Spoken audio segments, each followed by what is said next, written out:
Assalamualaikum warahmatullahi wabarakatuh. Bertemu lagi dengan saya Anggi Suprabawati dalam pembelajaran dinamika kimia. Kali ini kita akan mempelajari tentang hukum efusi Graham. Apakah yang dimaksud dengan efusi gas? Efusi gas adalah perpindahan gas dari daerah dengan tekanan yang lebih besar ke daerah dengan tekanan yang lebih kecil. Bagaimana menurut pendapat saudara?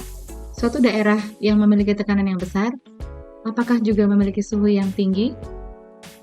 Efusi Graham sendiri menyatakan hukum efusi Grahamnya, yaitu menyatakan bahwa laju efusi gas melalui suatu lubang kecil ke dalam vakum akan berbanding terbalik dengan akar kuadrat massa molarnya, yang dapat terlihat pada gambar. Dalam hal ini dinyatakan bahwa laju efusi gas dipengaruhi juga oleh massa molar dari molekul gasnya.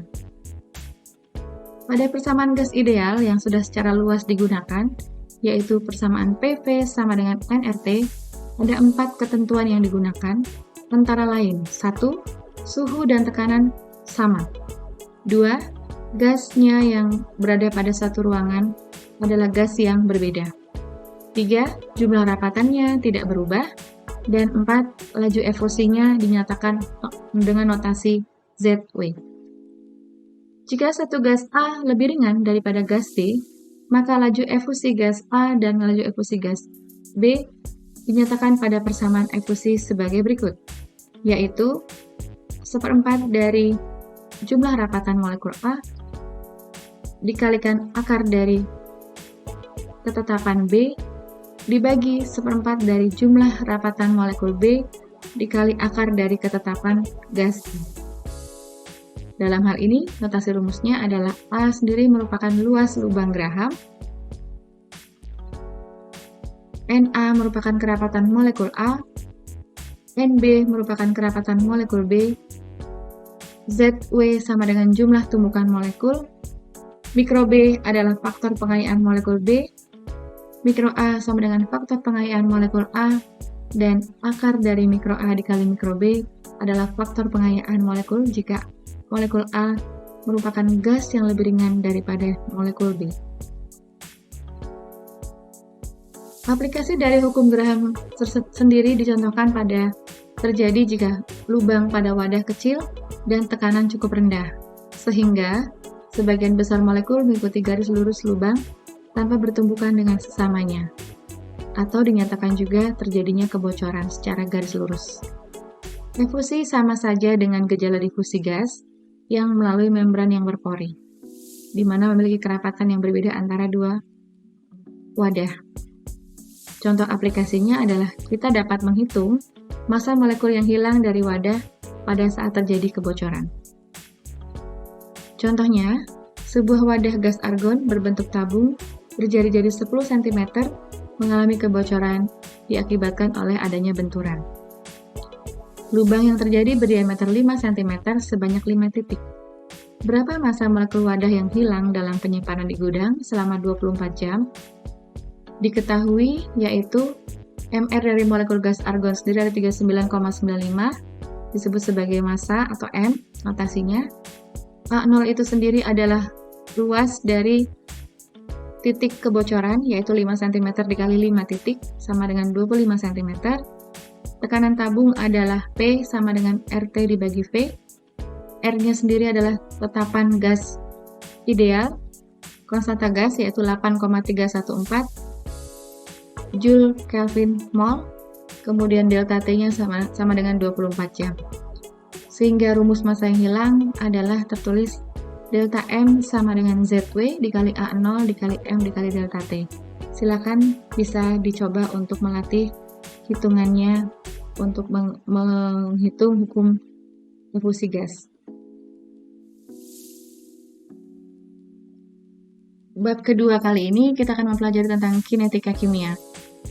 Apa yang dimaksud dengan kinetika kimia? Yaitu kinetika kimia adalah ilmu yang mempelajari tentang kecepatan atau laju reaksi, mekanisme reaksi kimia, dan persamaan matematik sebagai sarana perhitungannya, serta perubahan-perubahan yang terjadi pada setiap kondisi yang berbeda.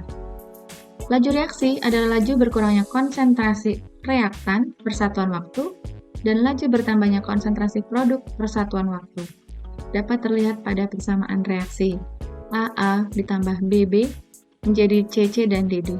Maka laju reaksinya adalah P sama dengan minus 1 per A, dA per dt sama dengan minus 1 dB per B, dB per dt sama dengan 1 per C, dC per dt sama dengan 1 per D, dd per dt. Laju reaksi adalah karakteristik untuk setiap reaksi, di mana kecepatan reaksi sebanding dengan konsentrasi reaktan dalam langkah yang menentukan laju reaksinya.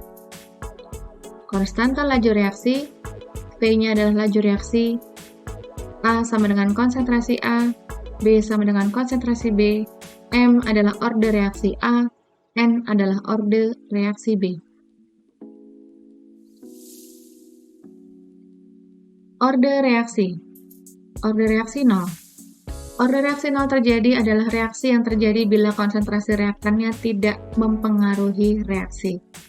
Reaktan adalah yang bereaksi, di mana satuan K-nya akan sama dengan laju reaksi, P sama dengan konsentrasi per waktu, di mana reaksinya adalah A langsung menjadi produk. Kecepatan reaksinya sama dengan dA per dt, sama dengan K dikali A pangkat 0, sehingga bisa dinyatakan laju reaksinya sama dengan konstanta itu sendiri.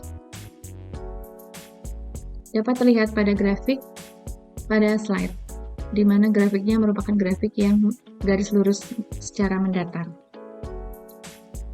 Stoikiometri untuk orde reaksi 0, di mana A menjadi produk, konsentrasi mula-mula A0-nya sama dengan 0, bereaksi selama T detik, X menjadi X, dan setelah T detik, maka konsentrasi A sama dengan A0 dikurangi X dikali X, di mana kecepatan reaksinya adalah minus dA per dt sama dengan K dikali A pangkat 0 sama dengan K. Integral dari negatif dA per dt sama dengan menyatakan atau menunjukkan konsentrasi A sama dengan konsentrasi A0 dikurangi K dikali T.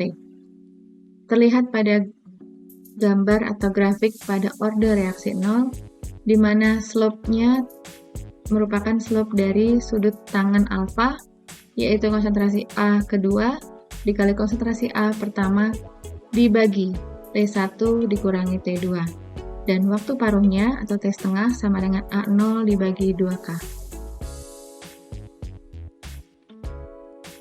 Yang berikutnya adalah orde reaksi 1, di mana laju reaksi sebanding dengan konsentrasi reaktannya pangkat 1. Laju reaksi atau V, yaitu konsentrasi dibagi waktu sama dengan reaktan.